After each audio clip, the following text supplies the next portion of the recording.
No way he just said this. Former Mets hitting coach and bench coach Eric Chavez absolutely annihilates the entire Mets organization from top to bottom, starting with none other David Stearns, who he claims is the man who should really go, and questions owner Steve Cohen's decision-making, and it is what has led to an absolute dumpster fire of a season. What's going on, guys?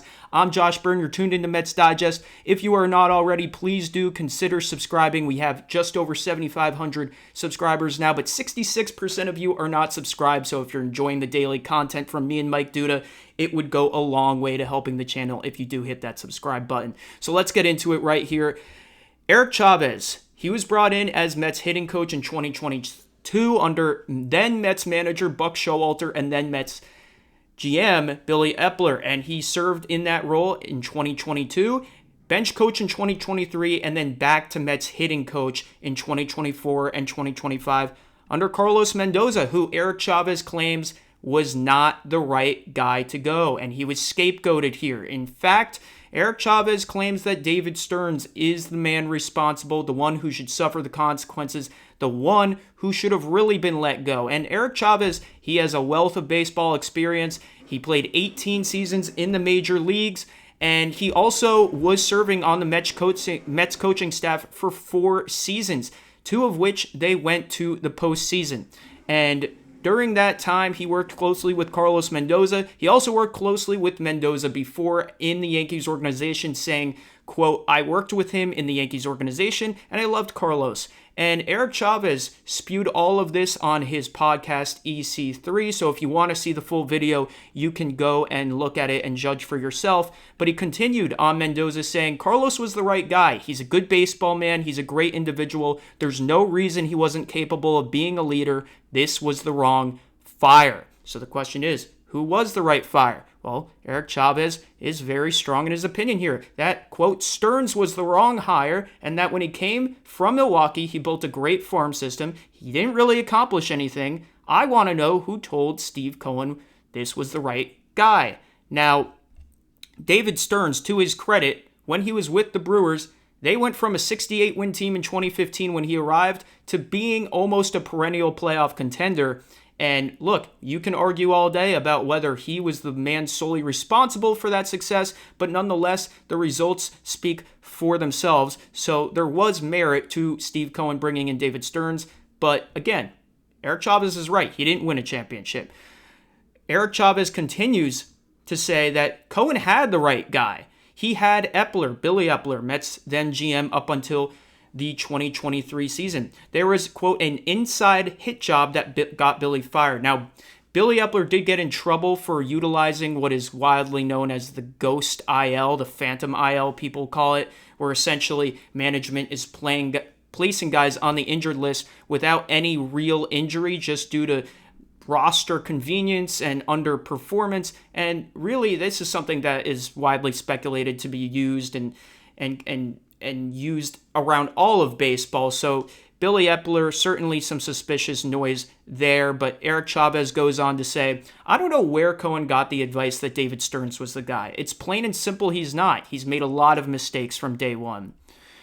Chavez on last season, we didn't make the right moves to get us into the playoffs. The 2 or 3 right moves weren't made, and that's why we didn't make the playoffs and burnt out at the end. I mean, they didn't make the playoffs. They started 45-24 last year. It was a disaster, and he's right. Obviously, they didn't make the right moves. They brought in Cedric Mullins. They brought in Ryan Helsley, and both of those guys were absolutely terrible in the second half of 2025. Eric Chavez continues on Stearns and his relationship with him. He says, you don't gut the whole team. Run prevention to me has been the biggest piece of garbage that has come out of Stearns' mouth. It's called pitching and defense. Let's not insult everybody with your big words. David Stearns has harped on run prevention going back to last offseason, the same offseason in which he basically ripped the carpet or ripped the floor under the entire Mets roster and the coaching staff as well, and Eric Chavez was part of that. He goes on to say, in terms of his relationship, quote, when he was hired, Stearns calls me, and as a bench coach, I had a certain salary, and he goes, quote, well, I'm going to have you take a pay cut this year, which Nobody likes taking a pay cut. Obviously, that ruffled some feathers. Goes on to say, quote, for me, it's not about money. It's about the message you're sending. You just came off a $50 million deal. The Mets aren't struggling for money, and you're going to ask me to take a pay cut? That was red flag number one. David Stearns did sign a 5-year, $50 million deal when he was hired as Mets president of baseball operations. Yeah, I mean, I think that's a little bizarre. Again, who knows if any of this is true? This is all speculation. This is what Eric Chavez is saying. I'm not saying that this is what happened, but this is what he said on his podcast. And he goes on to mention 2 more red flags, with the second one being red flag number 2 is during the next season, which I believe was last year. I had players from AAA telling me that the only way they're going to make the big leagues is if they pull the ball in the air and try to hit homers. I mean, that's obviously been a big criticism of the Mets and how they've handled their young players. He goes on to say, I don't want that. I want the broken bat hit to the opposite way. I sent an email to the whole minor league staff and said I heard from players that this is what we're teaching, and I said I adamantly disagree with this. And this caught David Stearns' attention because he said, David reads all the emails, so he calls me in. He tells me, what did you mean by that? I said I disagree with that philosophy, and he said, well, I don't. So, really drawing a line in the sand is David Stearns there. Eric Chavez on the final red flag, and this concerns Juan Soto, but not an attack on Juan Soto, more so with management style. He goes to say, in between innings, Soto would go sit on the couch in the batting cage and not be in the dugout with teammates. We had an assistant general manager who would sit and coddle him, rather than saying to him to go sit in the dugout with the team. And he says, I said to Stearns that this is a huge problem because now younger players are seeing this and you guys are allowing this. He goes, Stearns does, quote, well, those guys need to learn that they're not Juan Soto, end quote. And Chavez finally says that was the 3rd red flag and that is not the backbone type of a leader. Obviously a lot to digest here, no pun intended, but David Stearns is under a lot of heat. He's under a lot of criticism. Thereby, Steve Cohen, Mets owner, is under a lot of criticism. David Stearns was highly sought after.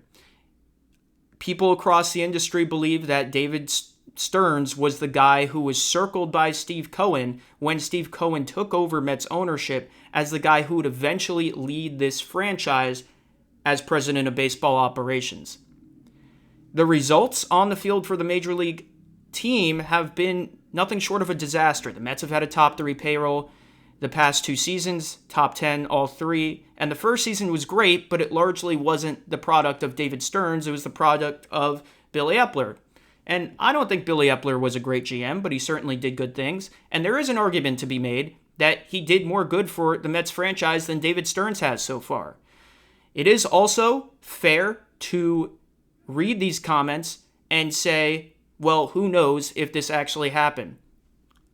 And that's fair. You know, these are comments from a guy who lost his job, who's probably not overly thrilled with the Mets and David Stearns, and it doesn't really cost him much to go out on his podcast and say it. Although, I will say, if Eric Chavez is trying to get another job in Major League Baseball, this probably, raised some eyebrows, because he's clearly, in some capacity, leaking information that the Mets didn't want leaked and putting them in a bad spot. Other teams might notice that and fear that he might do the same, but again, that's just conjecture. Nonetheless, when you look at the holistic criticisms of Stearns as being sometimes pretentious, sometimes a little bit condescending in the way that he carries himself to the media amidst struggles, amidst objective failures that are thrown in his face, this type of behavior does go in line with that. This type of behavior does fit that theme. And David Stearns came out to the media the other day and he said, I believe that despite the record, we are heading in the right direction. He might be the only person that believes that, because across the minor leagues, Mets hitters, Mets top prospects haven't exactly been progressing at the rate that was expected of them. Same thing with Mets pitchers. So there is a serious concern that the Mets as an organization are not improving to the extent that David Stearns promised and Steve Cohen promised when he came here. And I think there's a lot of reason for why the Mets fired Carlos Mendoza. I think it was the right decision. But that doesn't exclude David Stearns.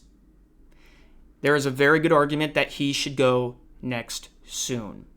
And if these quotes are true, that he was dismissive about Soto not being with his teammates, if he was forthright in just completely ignoring what the Mets hitting coach was concerned about with the Mets minor leagues, if he told Eric Chavez to take a pay cut, not saying that alone's a fireable offense, but it's just not, it's not a good reflection on the Mets organization. It's just not.